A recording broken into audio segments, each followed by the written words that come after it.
নমস্কাৰ গগনাটো বজোৱা কেনেধৰণে বজাব লাগে সম্পূৰ্ণ টিউটোৰিয়েল ভিডিঅ'টো কেইদিনমানৰ ভিতৰত দিম অলপ ষ্টাডি কৰি ভিডিঅ'টো বনাব লাগিব আৰু যেহেতু মই বহুত ব্যস্ততাৰ মাজত আছো বৰ্তমান তাৰ কাৰণে ইউটিউব চেনেল আছে Assam all 3D art and craft মই ডিসক্ৰিপশনত দি দিম তাতো চাব পাৰিব মই ইউটিউব চেনেলটোত কেনেকৈ গগনাটো বজায় গোটেইকেইটা গগনা কেনেকৈ ধৰণত বজায় মই টিউটোৰিয়েল ভিডিঅ' সম্পূৰ্ণৰূপে অলপ দীঘলীয়া হ'ব আপোনালোকে মন দি চাব এপাত লাহৰী গগনা মই দুপাত গগনা বজাই দেখুৱাম বাওঁ হাতখনে গেজেংটোৰ ফালে ধৰিব লাগিব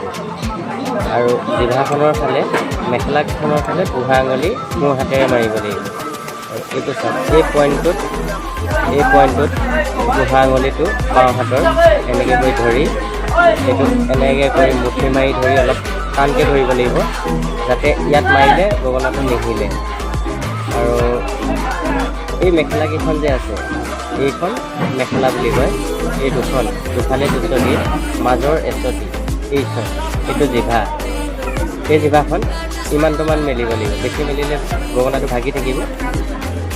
এইটো এনেকৈ ধৰি এইটো মই বজাই দেখাই দিছোঁ এই মেখেলাকেইখনৰ ইমানটোমানৰ পৰা ইমানটো বুঢ়া আঙুলিটো বাওঁ হাতৰ বুঢ়া আঙুলিটো যিডোখৰত ধৰিব সেইডোখৰত উটকেইখন অলপ স্পৰ্শ কৰি ইমানটোমানলৈ যাব এইটো বস্তু ইমানটোমানৰ এইকণ জেগাত মুখখন লগাব লাগিব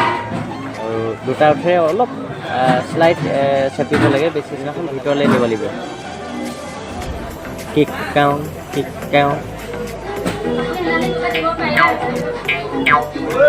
Ao kikak kikkeong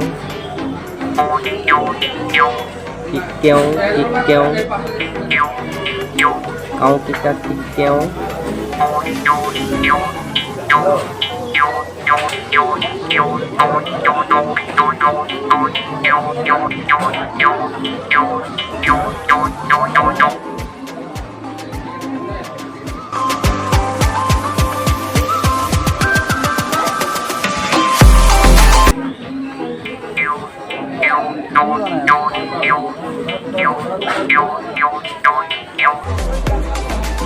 এনেকৈ বজাব আৰু এই অংশটোৰ পৰা এই জিভা পাত যে আছে জিভা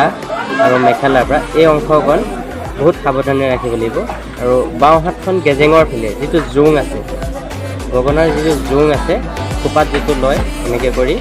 এইফালে বাওঁ হাতে ধৰিব লাগিব আৰু এইডোখৰত সোঁ হাতৰ বুঢ়া আঙুলিটো দি এনেকৈ ল'ব লাগিব এনেকৈ নহয় এইটো এনেকৈ আৰু উটকিখন কামুৰি ধৰা দি নহয় উটকিখন শ্লাইড লগাব লাগিব এইডোখৰ এনেকৈ নহয় এনেকৈ